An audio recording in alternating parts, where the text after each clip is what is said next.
In today's episode, I wanted to talk about self improvement and how it may be potentially addictive to some people. Because for me, I almost fell into that trap of continuously wanting to improve myself to make sure that I can stay ahead of the game so that I have that ability to showcase that I am capable enough. And when I think back, I think it's also to do with different situations in my life where it might have been due to the fear of rejection. And having that fear of rejection many times, it kind of put me in a spot where it questioned whether I was good enough.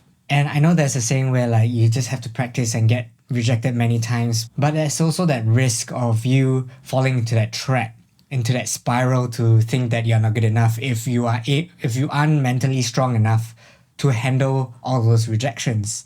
Because everybody is programmed differently, and that could be also because of childhood as well.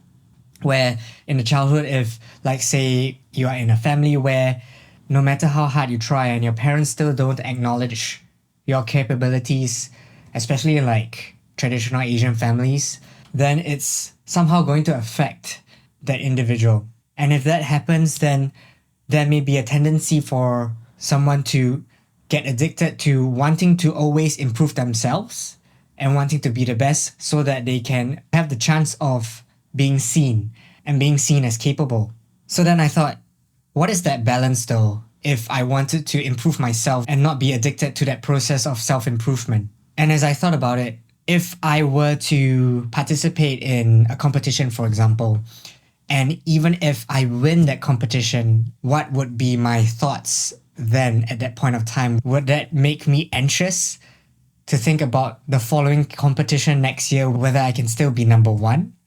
Or am I able to celebrate that moment and appreciate how I've progressed? And I think if I were to react in that first way, whereby if I get anxious even after winning, I think that's a clear indication for me that I need to work on myself internally and emotionally vocalize to at least with someone who is close to me to help me reprogram that mindset of mine. Because I think with all the experiences, it's wired me in such a way that it doesn't allow me to create space to find joy and excitement around the process of self-improvement and winning the competition if I do win it.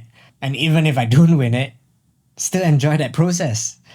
And yes, self-improvement in some way does give me a direction in life. It gives me some sort of purpose to work towards too. But if I don't approach it with the right reasons, then it's just gonna make me even more anxious the more I do it, the more I am involved in this process, this continuous process of always wanting to improve with a toxic kind of approach, whereby if I don't achieve what I want to achieve, it's going to be detrimental to my mental health. But if I can work towards self-improvement with a positive approach, that would actually allow me to find enjoyment in the things that I do without having to expect anything in return or to showcase what I am capable of. Because even if I do win the competition and I get that temporary relief that I made it, it's not going to be a long-term solution, because we often find ourselves fixing internal problems with external factors. But instead, what we should do is actually work with fixing our emotional problems, internal problems with emotional solutions.